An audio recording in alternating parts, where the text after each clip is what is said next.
வரைக்கும் எத்தனையோ case deal பண்ணிருக்கேன். But this is something peculiar. ஆதிரே, என்ன ஆதிரே, எல்லாம் ஓகேவா? பணம் ரெடி பண்ணிட்டேல?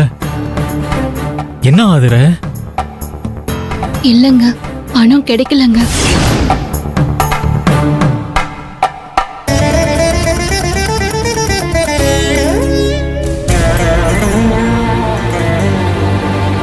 சார் எங்களுக்கு கொஞ்சம் டைம் கொடுங்க சார். உங்க பணத்தை கண்டிப்பா திருப்பி கொடுத்துருவோம் சார். அதெல்லாம் முடியாதுமா. இவனுக்கு நான் ஏற்கனவே நிறைய டைம் கொடுத்துட்டேன். பணத்தை இன்னைக்கு தரேன் நாளைக்கு தரேன்னு கல்தா கொடுத்து என்ன ஏமாத்திக்கிட்டே இருக்கான். இல்ல சார், இவங்களை ஏமாத்தணும்லாம் பாக்கல சார். உங்க பணத்தை திருப்பி கொடுக்க கூடாதுன்னு சத்தியமா நினைக்கல சார். உங்க பணத்தை எப்படியாவது திருப்பி கொடுத்துடணும் தான் அவரும் முயற்சி பண்ணிட்டு இருக்காரு. ஆனா பணம் தான் சார் கிடைக்கல. இன்னும் 2 நாள் டைம் கொடுங்க சார். அதுக்குள்ள நாங்க பணத்தை எப்படியாவது ரெடி பண்ணிடுறோம். என்னது 2 நாளா? 2 நிமிஷம் கூட நான் டைம் தர மாட்டேன். என் பணம் இப்பவே என் கைக்கு வந்தாகணும். ஐயா, நீங்க ஒரேடியா இப்படி பேசுனீங்கன்னா நாங்க என்னையா பண்ணுவோம்? என் பேரை கண்டிப்பா பணத்தை கொடுத்துருவோம் ஐயா. கொஞ்சம் மனசு வைங்க ஐயா. நான் மனசு வச்சு என்னமா பண்றது? இவன் பணத்தை திருப்பி தர மாட்டேங்கிறானே. எதுக்கு வெட்டி பேச்சு? டே, என் பணத்தை இப்ப தரப்போறியா இல்லையாடா? அண்ணே, என் சிச்சுவேஷன் தெரிஞ்சு இப்படி பிரச்சனை பண்றது உங்களுக்கே நல்லா இருக்கானே. ஏற்கனவே நான் சஸ்பென்ஷன்ல இருக்கேன். குடும்பத்துக்குள்ள ஏகப்பட்ட பிரச்சனை. என் வைஃப் சொன்ன மாதிரி எனக்கு 2 நாள் டைம் கொடுங்கண்ணே. 2 நாள் நான் உங்க பணத்தை கொடுத்துட்றேண்ணே. என்ன மாதிரி நல்லவனுக்கு கஷ்டம் வர்றப்போ உங்களை மாதிரி பெரியவங்க தான் கூட இருந்து சப்போர்ட் பண்ணணும்னே. ஆனா நீங்களே இப்படி பண்ணலாமா? யோ, போது நிறுத்தியா? என்னவோ பெரிய யோகிய மாதிரி பேசிக்கிட்டு இருக்க. லஞ்சம் வாங்கி அரெஸ்ட் ஆகி ஜெயிலுக்கு போனவன் தானே நீ. அந்த பணத்தெல்லாம் எங்க வச்சிருக்க? அதுல இருந்து 1 லட்சம் ரூபாய் எடுத்து கொடு. இதெல்லாம் உனக்கு பெரிய விஷயமா? சார் அப்படி பேசாதீங்க ப்ளீஸ் சார். அண்ணே, வேணாண்ணே. உங்களுக்கு தெரியாம எதுவும் பேசாதீங்க. யோ, என்னையா தெரியாது? என்ன தெரியாது? நீ லஞ்சம் வாங்கி மாட்டிக்கிட்டது ஊர்ல இருக்கிற எல்லா டிவிலையும் பத்திரிகை எல்லாம் வந்து நாரி போச்சே. நல்லவ மாதிரி என்கிட்ட பேசிக்கிட்டு இருக்க. உன்னை பத்தி எனக்கு தெரியாதா? என்னடா சொன்ன? என்கிட்ட கடன் வாங்கும் போது பிச்சை எடுத்தாயா? கால்ல விழுந்து பிச்சை எடுத்தா. இப்ப பாத்தியா என் மேலேயே கை வைக்கிறான். உன்னை நான் விட மாட்டேன்டா. இருங்க சார். உங்களை இவர் அடிக்கி வந்தது தப்புதான் சார். ஆனா நீங்களே இவரை பத்தி தப்பா பேசுறது கொஞ்சம் கூட சரியில்லை சார். உங்ககிட்ட வந்து கடன் வாங்கிட்டா அவரை பத்தி உங்க இஷ்டத்துக்கு என்ன வேணாலும் பேசுவீங்களா? ஒரு நல்லவரை கெட்டவர்னு சொல்றதை விட பெரிய பாவம் எதுவுமே இல்ல சார். ப்ளீஸ் சார், முதல்ல நீங்க அதை புரிஞ்சுக்கோங்க. நான் புரிஞ்சுக்கணுமா?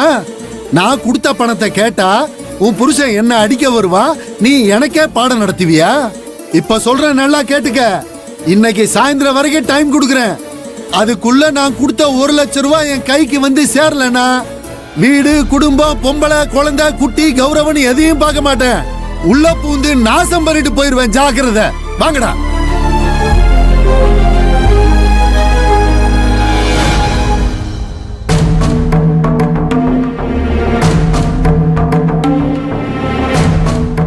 ஐயா பிரபு, உன் மனசுல என்னதையா நினைச்சுக்கிட்டு இருக்க? உன்னை நிரபராதின்னு நிரூபிச்சு மறுபடியும் வேலைக்கு போற வரைக்கும் எல்லாரும் அவங்க இஷ்டத்துக்கு வாய்க்கு வந்த மாதிரி பேசிக்கிட்டே தான் இருப்பாங்க. அதுக்காக நீ எல்லார்கிட்டயும் சண்டை போட்டுக்கிட்டு இருக்கிறதா?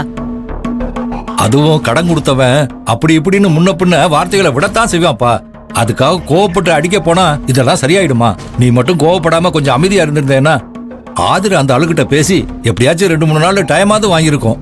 இப்ப அதுக்கும் வழி இல்லாம பண்ணிட்டீங்க. சாயங்காலத்துக்குள்ள 1 லட்சம் ரூபாய் பணத்துக்கு என்ன பண்ண போற? நான் என்னவோ பண்றேன்? நான் வாங்கின கடன் தானே. அதுக்கு என்ன பண்ணணும்னு எனக்கு தெரியும். உங்க யாருக்காவது எனக்கு பணம் கொடுத்து உதவி பண்ண யோகிதா இருக்கா? இல்ல இத நான் பாத்துக்கிறேன். என்ன ஆதிர, இவன் இப்படி பேசிட்டு போறான்? கவலைப்படாதீங்க பாட்டி, என்ன பண்றதுன்னு எனக்கு தெரியும்.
வழியா இதை நான் ஏத்துக்கிறேன் கடவுளே.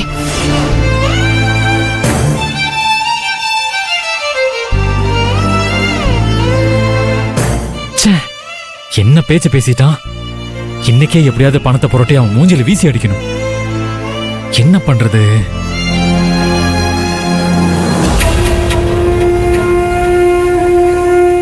என்னங்க? என்ன என்ன நீயும் உன் பங்குக்கு என்ன திட்டணுமா? அப்படின்னா திட்டிக்கோ, தாராளமா திட்டிக்கோ. எனக்கு வர கோவத்துக்கு நான் உங்களை கண்ணா பின்னா திட்டி விட்டுருவேங்க. அப்படியா? சரி, உன் திட்ட ஸ்டார்ட் பண்ணு பண்ணு. எந்திரிங்க, எந்திரிங்க. என்ன ஆகுற?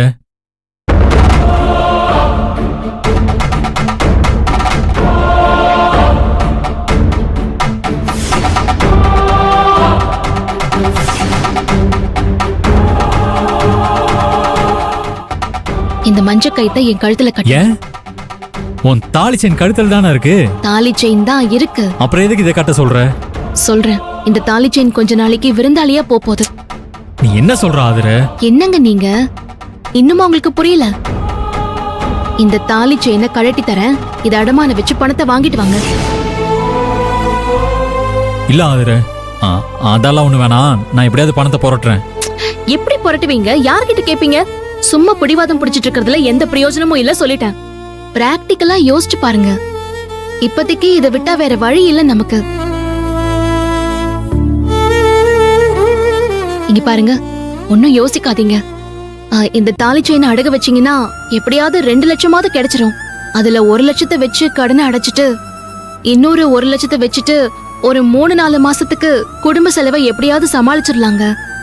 அதுக்குள்ள நீங்க கேஸ்ல ஜெயிச்சு உங்களை நிரபராதி நிரூபிச்சு மறுபடியும் வேலையில நீங்க ஜாயின் பண்ணிக்கலாம்ல. இப்ப நம்ம கண்ணுக்கு முன்னாடி நின்னு பயமுறுத்திட்டு இருக்கிற எல்லா பிரச்சனையுமே ஒண்ணுமே இல்லாம ஆயிடுங்க. இருந்தாலும் அதுக்காக உன் தாலி செயினை போய். இங்க பாருங்க, தங்கங்கிறது நமக்கு ஒண்ணு ஆபரணம் கிடையாதுங்க. இப்படி ஆத்திர அவசரத்துக்கு கை கொடுத்து உதவுற ஒரு அடமான பொருள், அவ்வளவுதாங்க. இந்த நேரத்துல தாலி அதுன்னு பெருசா சென்டிமெண்ட் எல்லாம் பேசி ஃபீல் பண்ணிட்டு இருக்க கூடாதுங்க. நான் சொல்றத கேளுங்க. இந்த தாலியை என் கழுத்துல கட்டுங்க. ஆதர வேணாம். பொடிங்க, கட்டுங்க.